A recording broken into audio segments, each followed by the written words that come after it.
The following is a Podcast One Minnesota production. Oh, yeah? Yeah. Oh, you betcha, yeah. If it's made in Minnesota, who's making it and how? Yeah, you got that right. It's the makers of Minnesota, focusing on the products and services uniquely made in Minnesota, and conversations with the makers, entrepreneurs, and innovators in Minnesota about how they conceived of their products and how they brought them to market. With Stephanie Hansen, it's the makers of Minnesota. Hi, this is Stephanie Hansen, and you are listening to the Makers of Minnesota podcast, where we talk to cool people doing cool things. And we are talking to someone doing cool things today. We are talking to Ryan Buonamia. Buonamore. Buonamia is really Bonamia. I don't know why I keep doing this. Every time I open the podcast, Ryan, I start I ask people how to pronounce their name before the podcast. Then they tell me. Then it becomes like some weird game in my mind where I say it to myself, but then I start like rhyming it with things to try to remember it. And then when it comes time to say it, literally no less than 30 seconds later, I screw it up. So Ryan, Bonamia, how'd I do? Bonamia, that's it. All right. And Ryan is with Carmine Jack Leather Company based out of St. Paul. Richfield, actually. Is that based out of Richfield, but your studio's in St. Paul? No, my day job is in St. Paul. Oh my gosh. Yeah, I've so got a super welcome. corporate day job. You have a day job. Mm-hmm. What? Oh, yeah. Can you say what you do for your day job? I work for Securian Financial. Okay. And I'm on the phone team. I used to process death benefits for them. Okay. Super depressing. Yeah. But I mean, it was good. It was it was important to help people in going through some really awful times in their lives and being able to help them through this process. Sure. So it kind of added some perspective and gave me kind of like something to escape from when working with leather. Well, so let's talk about that. So I saw you on Instagram, which has been, I mean, I've been doing this show in 2016 is when I started. And it's amazing how much more access I have to makers in the last 3 years just because I can find them on Instagram now. Yeah. So like for you, I didn't even know your actual name. I just knew your Instagram handle and we've been communicating. So when you came in, I'm like, I don't even really know your name, which is sort of weird, but I do know your products. So this is your weekend night fun job. Weekend, super early morning, like dream aspiration job. Yeah, try to do a full-time job. Yeah, hoping to someday get it to that point. So how did you make leather bags, leather belts, leather accessories? How did you get started in this? So piggybacking off of working for Securian. Yeah. Securian was the first really corporate job. Beforehand, I was working video production, event production, always for smaller businesses. So this was the first job where there's 1,000 people. I'm standing next to someone who I have no idea who they are, and I wanted to look professional. So I wanted a really professional briefcase, and I wanted a leather one, but I wanted it to fit my style, which was more of like a rugged kind of thing. So I went online, did a lot of research, and there is a very large name brand that makes leather bags, and I bought one. I saved up for a while, and I bought one. It was like $800.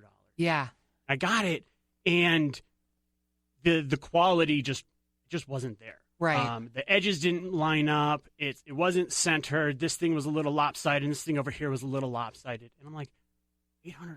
That's a lot of money for lack of perfection. Yeah. Returned it.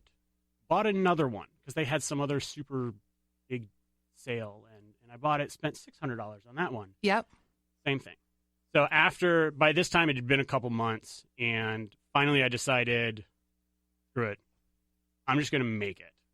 And everything since then has been leading up to that bag. That bag right there. And the bag that he's pointing at is a bag that's in a chair. It's made with like a heritage dark cherry leather. There is a handle so you can hold it sort of close to your body and then also a longer strap. It's really, really beautiful. So that's your bag that you made yourself. Yes. Everything that I've been doing has kind of been leading up to making this bag. So I taught myself how to sew. Yeah, I was going to ask, like, okay, I know exactly the kind of tote I want that I can't find on a commercial shelf. Mm-hmm. But I don't think it would occur to me that I'm just supposed to go make it. And I don't know where the idea came from, but through researching this bag, I got involved with Facebook groups, and they were talking about people that started stitching and making them, and then one thing turned into the next. Next thing I know, me and my boyfriend were at Tandy Leather, and... Are you a researcher? Yes. Okay, so Hardcore. you can go down a rabbit hole of research, and so that makes sense. You could teach yourself something then. Lots of YouTube. Yeah. The maker community for leather these days, there's been a huge shift where it went from being really private, really guarded with the information, to the makers these days are really helpful. They're going to answer your questions. They're going to talk you through things. They're going to give you suggestions. Yeah. And so it's a very welcoming community. And collaborative, which is surprising. Very much so. Yep. So you learned how to make your bag, but the bag wasn't the first thing you made. It's too nice. I mean, you had to have some failures. So many of them. I didn't even take pictures for the first 3 months, but I've saved everything that I've made. We started with little squares of just scrap leather, sure, just to practice stitching. And do you stitch it on like a machine, like a sewing machine? I have a sewing machine. For the smaller the small goods that I make, I do all of that by hand, like a business card holder or a notebook holder. Yep. So those I do all by hand just because I like stitching by hand. It's very therapeutic for me. Yeah. The totes and the bags that I'm working on, those I use the machine for. And did you buy the machine right away? No, I just recently bought the machine. It was probably the past 3 or 4 months. How much does a machine like that cost?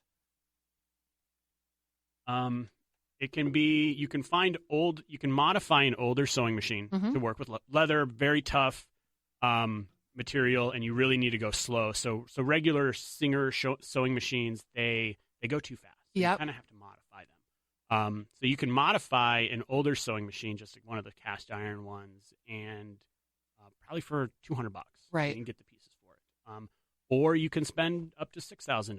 So there's quite a range, and I just kind of went right in the middle. Yeah, just for getting it done. And so you are making things like coasters. I really like your belts. I love belts. Okay. Belts for me there's something really important about it. How do I phrase it? Everyone has that one belt. Yeah. Where it's 8, 9 years old. You probably got it was super cheap at Kohl's. It's no longer straight. It's got the curve from where it hugs your body. Yeah. And it's got a handmade hole on one end from where you lost a lot of weight, and then it's got a handmade hole on the other end from where you gained it all back, sure, and then a little bit extra. And you've tried to replace it, but everything else that you bought just doesn't fit. There's just something not right about it. So those new ones just get hung in the closet and forgotten about. But this one belt is that belt that you can reach for in the dark. Yeah. You know how it's going to feel, and you know that there's some comfort with it. Those are the belts that I make. Yep. And we use a very unique leather to make them. What's unique about it? It is an oak bark tanned leather. It comes from a tannery in England that is 600 years old. Cool. The family that owns it now has owned it for the past 150 years. It is a very slow process. It takes 12 months to tan it. It is only, all they do is they soak it in pits of river water that runs past the tannery and chunks of oak bark, essentially. Cool. And it's a slow process that creates a really hard-wearing, high tensile strength leather, but it's also got a lot of play to it. It's not super hard. Right. It's supple. We're talking with Ryan from Carmine Jack Leather Company. Why did you call the business Carmine Jack? Those are my grandfathers. Oh, okay. So were they craftsmen? My Carmine was not. He was a corporate guy, and sure. Jack was a restaurant owner in a small town in Georgia. Okay. He was an entrepreneur. Right. So you start doing this sort of as therapy for your day job and just kind of as a way to relax. Then you start to get a little more serious. When did you decide to make a company out of it. And how did you sell your first piece? Started posting pictures online. On Facebook or Instagram? Facebook first, Instagram a little bit because I had like a personal Instagram account. Uh-huh. And slowly people started saying, hey, that's cool, or I like that, or can I get one of those? And that went on for a couple months and trying to get that first sale. At one point I switched over. We're like, okay, try to figure out how to price this. I have no idea how to price this. Mm-hmm. I don't typically buy leather goods, so I don't know what this card holder is worth. Right. So figuring out that price, plus like what would somebody pay for it, which is a huge struggle in my head, thinking that my stuff is not worth anyone buying it. Really? Internal dilemma. I'm really picky and really hard on myself. Yeah. And slowly that evolves into things becoming more professional looking. I'm constantly working on the look, the technique.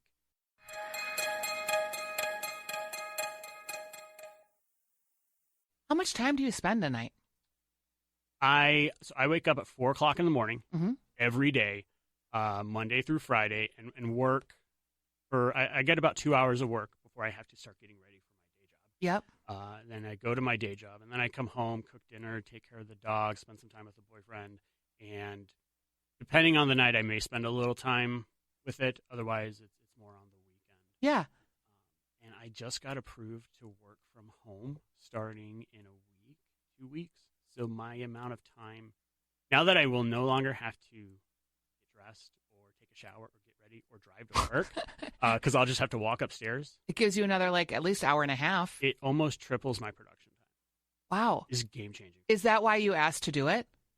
Yes. And can you, like, if you're doing phone work, can you, like, be doing handwork while you're on the phone? You know, if there's no other tasks that I need to get done, because my job is still the same. Yeah. It's just now I'm at home. And it's a pilot program that my company is doing, and I'm really honored to be a part of it. Sure. And I'm excited about it. And, you know, if there's downtime where there's no other work to be done, I mean, I don't see why not. But it's about getting the work done and not them trying to so closely manage how it gets done, but just that it gets done. Yeah, as long as you meet your metrics, and that's so cool. Well, that'll be exciting. Yeah, and I mean, just to be clear, you know, disclaimer, obviously that's my priority during the day. But you know, and my supervisor's aware of this. That sure, you know, the reason why I want to work a lot of people have side is, hustles. It doesn't make you. I think that's a myth. I don't think it makes you less of a good employee in a lot of respects. I think in some ways it makes you better. It makes you more well-rounded. A lot of times you're having to multitask and having to be more efficient with your time. It's interesting. I've had a lot of employees that have had side hustles, and I always think it's kind of entrepreneurial. Focused. Yeah. You are just more focused because you go in, you got a job to do here, so you can go home, get everything else done so you can work on your other job. How much money do you think you have in materials before, like, you start to sell things? And is there a lag where you've got like a lot of inventory, or are you making like each piece to order? Right now, it's kind of each piece to order. Uh-huh. Leather working can be a deep, deep, dark hole of spending money. Yeah. Because there's tools that you need to get the job done. Mm-hmm. And then there's other tools that you want to get the job done. And then there's these really big, expensive tools that you hope you can have to get the job done. Right. But really, at the end of the day, you just, you know, some really cheap tools are all that you really need to do it. And there's plenty of people out there that do. The material that I use is quite expensive. You know, the belt leather that I bring over from import from England, it's not cheap. Right. You know, I've got an order coming in tomorrow. I spent almost $300 in shipping just to get what will be the equivalent of 50 belts. Okay. Just to get that material over here. Right. And are belts made one size, or is it like per person? I custom size all of my belts. Okay. They're not cheap. Yeah. The belts that I make are not cheap. I How spend much is a a lot belt? of time with them. So the oak bark belts that I make is $120. We also have a kit. I've got a couple different colors in terms of this oak bark leather. And because I only custom size it, I wanted to create a way that you can give a custom belt to somebody as a gift without ruining the surprise. So without asking them what color belt do you want, Right. or what color buckle, or do you have a nickel allergy? Sure. Any of those kind of questions. So we put a box together that has samples of the different oak bark leather that we offer, and it's got samples of the different buckles that you can choose. Yep. It's got a measuring tape. Cool. So that you can measure your belt that you're currently wearing to give me an accurate size. And then an order form that you fill out. You say, I want black with a brass buckle, and my belt size is 38. And they send it to me, and then I send them their belt. I love that. Everything's all included. That's cool. That So was they a don't really have to pay smart. for shipping. Yeah, or any really of this smart. stuff. Well, I mean, shipping is included in the cost, but the person who receives the box doesn't have to pay anything. That's cool. Are you going to like pop-ups then and bringing items and selling them, or are you just doing everything online or through social media? Most of it right now is online and social media. We've dabbled in the craft fairs this summer.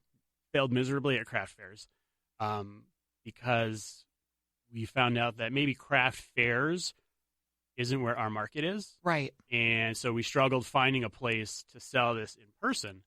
And finally, around Thanksgiving time, we discovered this whole craft market thing that exploded this year. Yep. Like pop-up markets or? Yeah. They were everywhere this Christmas. Yep. I spent months leading up trying to find the craft fair that we would go to for Christmas and then giving up because we never found anything.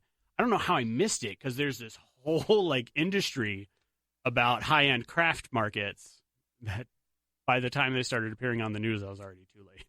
That's interesting. So something maybe for next year. Hard lessons learned.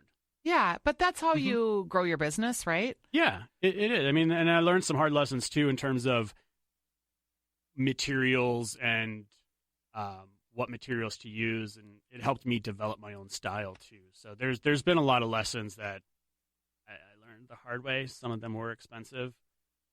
It's just it usually is, though, when you have a business, right? Are there other local makers that you admire? There are. There's really having a brain freeze right now. That's okay. But yeah, there's a guy in Minnesota who makes some really amazing wallets and watch straps. And then there's who's that? For whatever keep reason, I drawing a can't blank. remember Okay. his name. Because I recommend him to people all the time, and I just don't know why it's just not there anymore. But he does everything, most of his stuff by hand, and he uses a lot of leather out of Chicago, where we know Chicago, so a lot of American tan leathers. Do you do your own social media? Yes, and it right now it's you have to make that conscious decision. Do I spend this time making things? Do I spend the time taking pictures? Do I spend the time posting? How do you manage that? Whatever needs to get done at the time. Yep. I try to do, I guess it's kind of priority based. My boyfriend is getting more involved with the business. We live together. We're getting married in September, and he is jumping into the business. We were originally going to start it together, and then it became this huge, crazy obsession of mine. And so once it became something that wasn't going to go away, and he saw the passion, he's starting to get involved more. And does he like more the creative side or the business side? He, I think, likes more of the business side. Yeah, that might be a good match then. And he is involved with the creative. He's at home designing a purse right now and cutting it out of felt before we start cutting it. Right. Is that how you make things first? You cut them in felt and assemble them? I design most of my patterns with a Cameo, like a Cricut machine. And I cut them out, and then I'll use some scrap leather maybe that I have, or I'm a visual person, so I have to see it. Felt for wallets and small leather goods doesn't really do too much for me with how it's all going to fit together. But with scrap leather, I'll be able to do it. Right. And know that, okay, so I need to trim this side, or I need to move this in just like 2 millimeters. It's got to come down just a little bit. Right. So I try to prototypes. I use whatever leather I've got on hand. That isn't going to be. It's maybe not the most pristine cut, or maybe there's some structural integrity with the leather. So I use that for the prototypes. Yeah, but it'll get it done. Okay. Well, it is really fun to talk to you, Ryan. I love the idea of the belt kit. That's real smart. It is Carmine Jack leather, and you can look on the Instagram and see all of the different leathers and all the different belt options that you have. It has been a pleasure talking to you. Thanks for having me. Yeah. If people have any questions, they can reach out to me on Instagram or Facebook. My number's out there somewhere. And, if there's something on Instagram that you want, like, I can make everything. I just don't have everything posted on the Etsy store, and but I can make it. Yeah. I don't really have much inventory because I'm selling it. Yep. It's a good problem to have. It is a good problem to if have. It's something you want, just ask. Just reach out. Carmine Jack on Carmine Jack Leather Company on Instagram, and Ryan will hook you up. www.carminejackleather.com. Thanks, Ryan.